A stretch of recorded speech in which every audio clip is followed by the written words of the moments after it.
ពេលដែលកូនឈឺគេនិយាយថាមកពីម្ដាយអត់ចេះមើលកូនពេលកូនស្គមគេថាមកពីម្ដាយនឹងអត់ចេះរកអីឲ្យកូនញ៉ាំអត់ចេះចិញ្ចឹមកូនហើយពេលកូនរៀនខ្សោយគេថាមកពីម្ដាយនឹងអត់ចេះបង្ហាត់បង្រៀនកូនអត់ចេះបដៅកូនហើយពេលកូនកាចឬក៏ឌឺដងគេថាមកពីម្ដាយនឹងហើយតាមចិត្តពេកធ្វើឲ្យកូនខូចអស់សរុបរួមគ្រប់រឿងគ្រប់កំហុសសង្គមនិងមនុស្សជុំវិញខ្លួនតែងតែចង្អុលមុខបន្ទោសទៅលើម្ដាយតែម្នាក់គត់តែចុះក្នុងនាមជាឪពុកវិញតើការធ្វើជាឪពុកគេមានន័យត្រឹមតែជាអ្នករកលុយមកគុតគង់រួចហើយចប់ទូនទីមែនអត់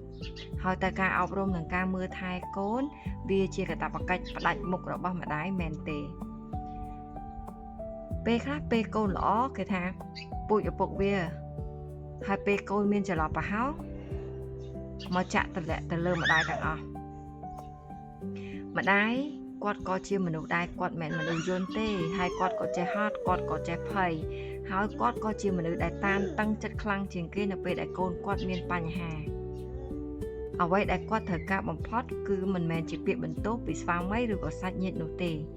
ប៉ុន្តែកម្លាំងចិត្តនិងការចូលរួមទទួលខុសត្រូវរួមគ្នាទៅវិញទេដែលគាត់ចង់បានកូនម្នាក់ធំធាត់មកមានទាំងសុខភាពល្អមានទាំងចរិតក្រឹតពីល្អមិនកើតចេញពីការបន្ទោសគ្នាទេតែវាជាលទ្ធផលនៃការរួមដៃគ្នារវាងឪពុកម្ដាយបញ្ឈប់ការទម្លាក់កំហុសឲ្យទៅម្ខាងទៀតទៅព្រោះអីកូនគាត់ជាកូនរបស់គ្រួសារទាំងមូលអរគុណ